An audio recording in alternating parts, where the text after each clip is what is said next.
Welcome back to another Wharf Wide Web.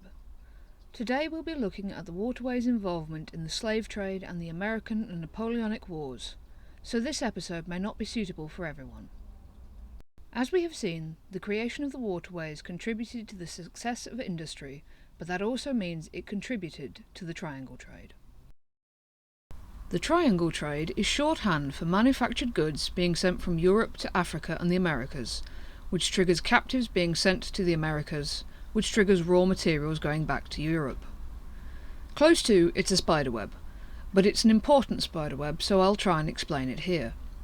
Britain, Spain, Africa, the West Indies and the colonies were the main players who all had something everybody else wanted.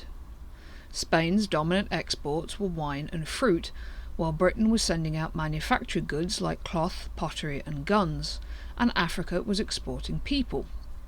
The West Indies then dealt in sugar and cotton, whilst the colonies had tobacco and furs. It's obviously much more complicated than that, but it gives you a rough idea. It's hard for us to imagine now, but at the beginning of the 1700s, ships in port were entirely at the whim of tides, the weather, and a little bit of luck for loading and unloading. It could take weeks. Liverpool was a comparatively quiet place, overshadowed by Chester and far behind the likes of Bristol or London. But in 1715 that changed as a brand new dock opened. This one had gates. A ship would sail in on high tide, the gates would shut behind her, the tide could go out, and it didn't matter anymore. Suddenly you could load or unload a ship within days, sometimes even hours. Liverpool had the advantage, and boy did she use it to expand into a maritime behemoth. Any trip to sea in this period was risky, but Britain's propensity for being at war with places in Europe basically meant that the closer to Europe your ship went, the more chance she had of being stolen or sunk. London fared the worst, while Bristol wasn't as bad, but Liverpool ships could hug the coast of Ireland or hide behind it entirely. Scotland could employ a similar tactic to avoid Europe, but the conditions made it equally dangerous as heading down the channel in line of warships and privateers, so it didn't bother doing that very often. With its superior dock and better sea routes, Liverpool's next asset was its neighbours. Textiles from Lancashire and iron goods from Shropshire were all staples that could be traded when the ship got to Africa. The salt witches provided the means to preserve meat raised on the Cheshire plains, and wheels of cheese from the dairies lasted well during the months at sea. The skills to build and equip the ships could be found from Chester to Lancaster, and all the places in between. The stage was set. The opening of the canal system, as we have seen, created a cross-country route that slashed shipping costs and spurred on industrial production like never before. Liverpool merchants now had a wider field to distribute return cargoes, and quicker, cheaper access to even more goods to export. Take for example John Yates. John starts out his career as a corn dealer in Liverpool before the canals opened, but he speculated wisely and started investing in ships heading out on the Triangle. Small investments like these paid handsomely, and he was able to form a partnership with 3 other men to send ships of their own. One they invested in was the Derby, a 3-masted full-rigged ship carrying 8 guns and 146 tons of cargo. We don't have any images of Derby, but this painting in the Maritime Museum shows a contemporary of her. The cargo for these ships came by boat.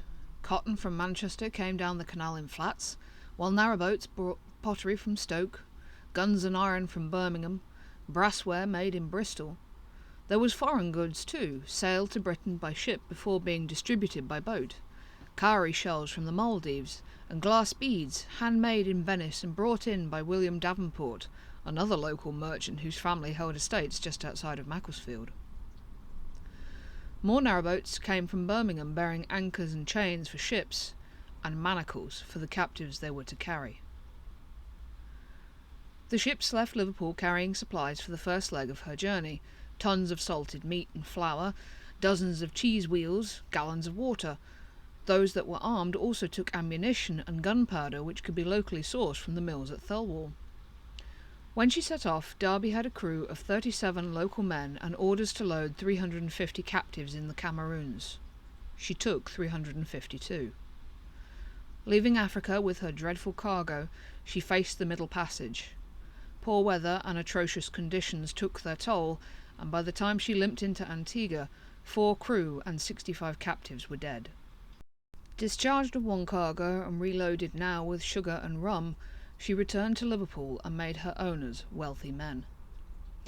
Fine goods that returned to Liverpool on the ships were loaded onto flats that came back to Preston Brook, where they exchanged cargo with narrowboats, bringing yet another load of supplies for the next slaver to sail out with, while other flats took fluffy bales of raw cotton to Manchester to be turned into bolts of cloth.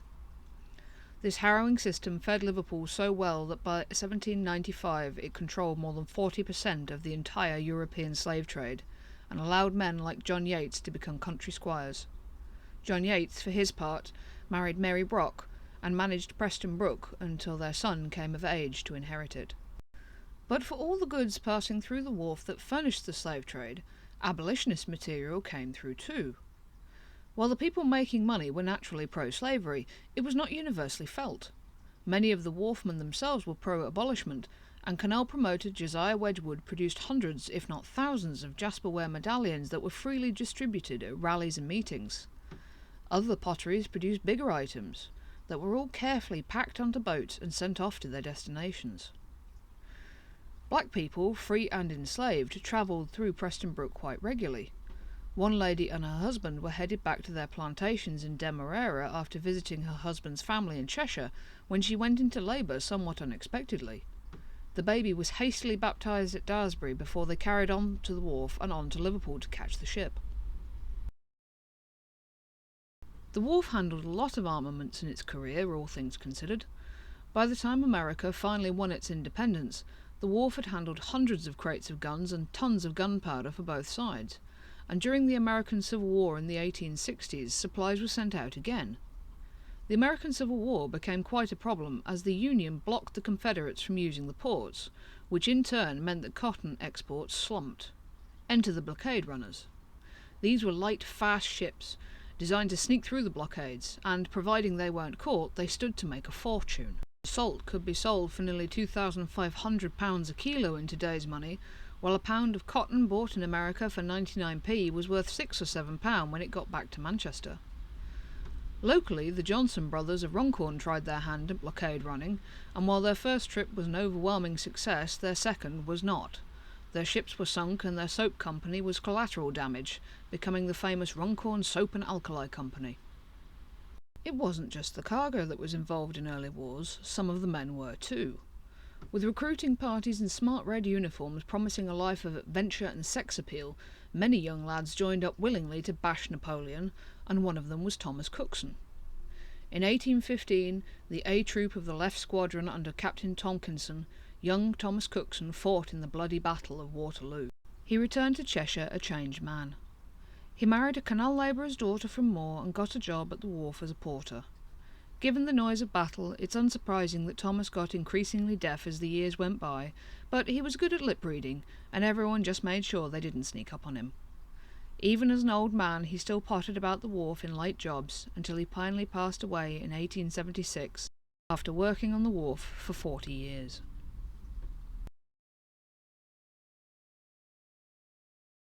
That's all for today's video, but join me tomorrow and we'll have a look at smugglers on the wharf.